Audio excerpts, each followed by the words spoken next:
You're watching Fox 45 Morning News. All local, all morning. Get your child's immunizations up to date before they head back to school. New vaccine guidelines you need to know about. The first day of school is right around the corner. Are your kids' records up to date? If not, take action. We have an expert live in our studio taking your calls about Maryland's shot schedule and some recent changes. And you can give us a call at 410-481-4545 or send us a tweet at Fox Baltimore. You can post your questions on our Facebook page. Now, while the month of August usually reminds parents they need to get their children ready for the school year, health professionals want to use this month to remind us all we need immunizations. From traveling abroad to simply having another birthday, maintaining the protection is key. And joining us today is Dr. Robin Motter from the GBMC to discuss the latest on Maryland's vaccination schedule and the recent changes that have been made. So good morning, Dr. Motter. Good morning, Tom. Thanks for having me. Yeah, sure. Thank you for coming in. Now, we want to talk, children coming back. I just did it a week ago, getting all the paperwork filled out and signed. But are there some differences this year for the school year, getting those shots? There are a few new things on the vaccine schedule that we should all be aware of. So when children and young adults are going to school and they're getting their paperwork filled out, a couple things that are new are the Prevnar, the pneumococcal vaccine. What is that? So it's a vaccine that we use for pneumonia. Okay. And it used to just have 7 strains of Streptococcus pneumonia in it. Okay. And what we've done now is replace that vaccine with one that has 13. So a lot of children have already completed the course of the 4 vaccines that are required from the Prevnar 17. Prevnar 7. Okay. So if you have already completed them and your age is 14 to 59 months, then you should receive one more booster of the new vaccine. So the children that are getting ready to go to kindergarten or going to preschool and having their paperwork completed, that would be a great chance for their parents to ask, is there another booster shot that we should be given? Another shot that they should be thinking about is the meningitis vaccine. So there's been a recent update. They used to just give one shot at age 11 to 12. Okay. Now we get a booster at age 16. So that's... And why is that? Can you explain why now we're giving another booster? We used to think one booster and you're set for life. One shot and you're set for life, but now the booster.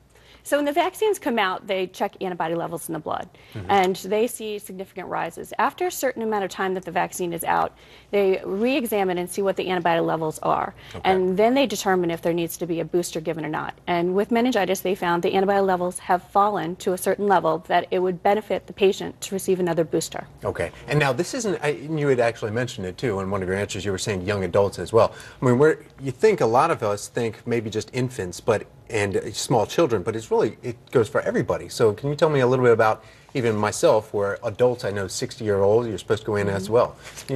Right, there's a spectrum from starting at birth till you die. Okay. There's about 10 vaccines for children and 10 vaccines for adults, give or take a couple.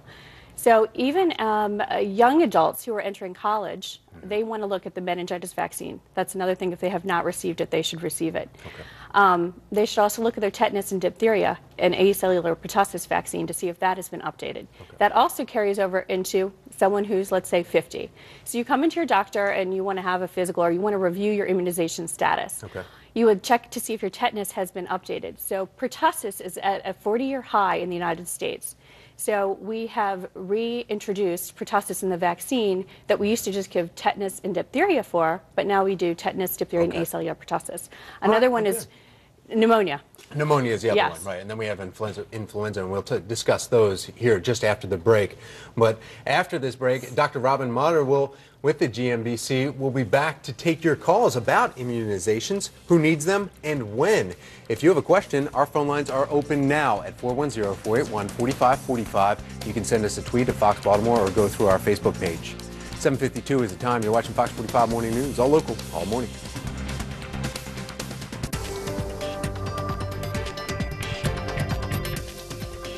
Well, we are back with Dr. Robin Motter, who reminds us August is Immunization Awareness Month, and we are taking your calls about what age and which immunizations are required for the school year for our Take Action Thursday. And we have posted a link to our website, foxbaltimore.com/morning, that has vaccination schedule from the CDC. Now, if you have a question, our phone lines are open now at 410-481-4545, and you can send us a tweet at Fox Baltimore or go through our Facebook page.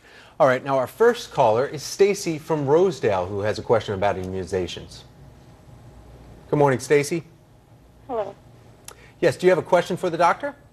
Yes, I wanted to know, I'm 30 plus. I was told that if I didn't have a shot called MMR, that I should get revaccinated. My question is, am I going to get sick?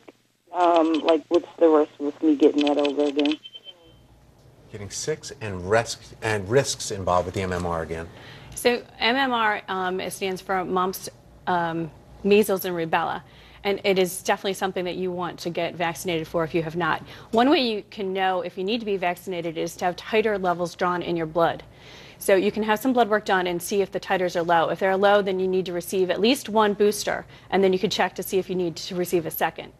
Risk involved with MMR are the same risks that are involved with getting any vaccine, which would be local redness at the injection site, sometimes some swelling and pain of your arm, and sometimes a low-grade fever. But it's a very safe vaccine to receive. Okay.